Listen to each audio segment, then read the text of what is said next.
and you allow other people around you that's doing the same thing you do, you can't handle them. They have to have a handler who is going to handle them with the authority necessary. If you and your kind-hearted ass got a buster motherfucker around you and they trying to do the same thing you doing, they have to try and destroy the situation because they already feel guilty. Right.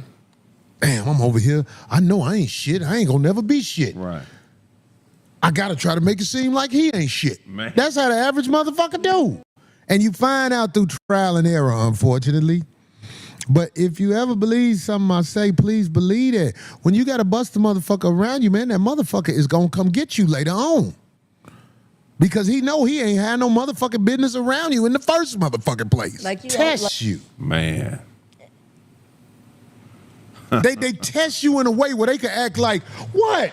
I'm just joking. Or, why you tripping? What's your problem? Yeah, that's that right That's there. classic, yeah. That right there, man. But because, you know, a lot of times they put on the show, so you don't know, like, who else they done told, look what I'm about to do, or watch how he respond when I do this, or, you know, you ever notice that every time I do this, he do this? Why? They always setting up a play. I mean, that's the killer instinct. When you sense that, that's like, you got to get away because it's only one repercussion of that. Motherfucker keep playing and testing you and prodding and poking and playing stupid and acting like they don't know what they did. That's a motherfucker that want to die. You know what I'm saying? I think that these motherfuckers don't think. See, let me tell you something, man. I'm nice. I'm a nice guy. I keep a jovial spirit. Is that right? Jovial? Yeah, that's perfect. I'm not one who goes around and preys on the weak. I don't do nothing to try and make people be like, oh shit, here come big bad Corey. But when you are nice, you know people fuck with you, right? Man. Especially if you shining. And don't you think that nowadays, too, it has a lot to do with opportunity? Like, not just because they can't stand you and they just want to get on your nerves. People are setting people up. Yeah, all day long. Well, humiliation is one of the main ways people come up. By humiliating people. So who wouldn't want to humiliate somebody who's shining? If you getting it in this game, you can't afford to stand out there with the people who not getting it in the game. And I'm saying there's some good people who used to stand out there on Monday nights. You know what I'm saying? Like, it's some good guys out there who we all had respect for each other. Man. But it's busters in the mix. And the busters get a chance to say stuff they wouldn't normally say if you just stand around. They blend it in with a ha ha ha ha. Right. What is up, my peoples? Welcome to another video from Criminal Minded Reactions. It's your boy Pizza the J, coming at y'all to holler at y'all, man. Alright, your boy been busy today, man, helping out the family, man. My auntie had some car troubles. I had to jump to like 3 towns. I went from Chicago to up north suburb to out south suburb to back to up north. So I've been running around. So the regular scheduled reaction is not right now, but still got something for y'all, man. At the beginning of this video, I'm gonna put the clips from Corey Holcomb's weekly Tuesday show, man. He just dropped a little signs, nothing major, but he did touch on a subject that hit me close to home, bro. He was talking about just having the right people in your circle and like how people can use you and stuff like that. Well, that's some deep stuff. Of course, he gonna put his own comedy spin. Y'all gonna see that at the beginning of it, man. But hey, man, he exactly right, bro. You gotta have the right people around you, Joe, because they can make or break you. And have people, and you don't always be that person that needs somebody. I mean, that only wants people to do for you. Be that person that help others. That stuff come back around, bro. I'm telling y'all, come back around and help you.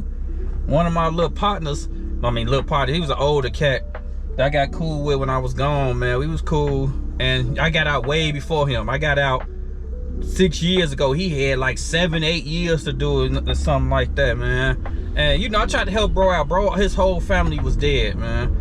Everybody, so you know, you be trying to be there for people and all that stuff, but you know how that go, man. People eventually they take your kindness for granted, man. They kind of it becomes everybody get used.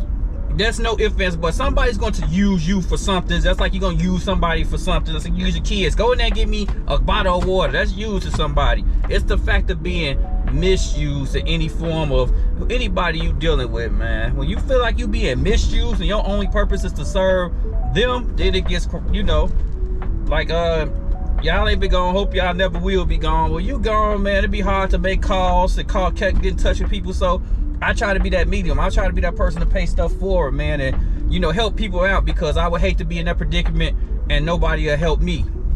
So I felt good, cool with the big homie and helped him out. I call his little females for him or whatever, blew off the bell, or try to, you know, help him bust moves and talk to certain people that he ain't talked to and do all that stuff. But eventually, like a mug, eventually became like a secretary or something, like, to some extent. And like, bro started to like low-key feeling, you know, I respect elders. He got me by like 10, 12 years, so I respect the elders and stuff, and we was cool. But eventually stuff became a little too hectic. You like, dang, bro.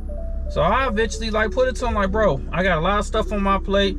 I got a family. It's 8 people in my household. I got a lot to provide for. And I got outside of my household, I got my mother in her situation.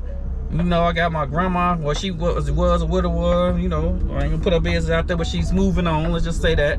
You know, stuff's changing in life, but I'm still the male figure, adjacent for all points of pivots in my family. I'm the oldest son on my mother and father's side. My father had 6 other kids, and I got my mother only had 1 more. I'm the oldest son. I'm the oldest grandson in a bunch of different sides. I'm the oldest nephew in a bunch of, like, it's a lot of responsibility being a male and trying to really help everybody out, bro. So I'm telling bro this to some extent. It's like, it's damn near like he don't respect it. He still calling, still asking for stuff. Mug had to put him on the back burner. You have to set the borders, like my girl be saying. You gotta set them boundaries, man. And you be trying to help people to the best you can, but don't ever put in your position where you misuse. So Corey hit that perfect, man. Put people around you that's gonna help. But even though, like, I ain't gonna say Big Bro was trying to do me harm, or like he was trying to, but it's like they mentality. I think Craig touched on it. I'm hoping I'm able to put it in. You know, I'm doing this off the cuff, but hopefully I'm able to put that part in. But Craig even touches on it. Like, they may not even know in their mind that they misuse you. They so used to, because my big bro been gone in jail for high double-digit years, then 30 years or something. You know, so their minds don't even be knowing they be using people. They get that weird institutionalized type stuff. And you be trying to help, but man, that's like the moral of this all is everybody not really trying to do you bogus, but you still gotta have yourself, you know, put yourself first and put yourself in a predicament where you don't get used, because it drains your spirit. It'd be like you get frustrated and stuff. Don't do that, man. Try to keep your circle right, kind of people around you. If people are draining or something, try to deal with them as least as possible, just on an occasions or something. Not casual, you know. Don't bump into them all the time. I got a bunch of homies, and that's just one. I got a couple of homies I can't see you. Hey, we can come kick it at a party. I got older cousins. I got a bunch of people like that. Hey, I can kick it with you on one time a weekend, every blue moon or something. I can't do no frequency with you, because you become a headache after a while. You got to go. You take too much of my energy to deal with you. I can do it on occasions. That's why I was trying to look for occasion. For real though, man. But hey, man, get out y'all way, man. If y'all made it this far in the video, man, I appreciate y'all. Hit that like and subscribe, man. I'm out, yo. Peace.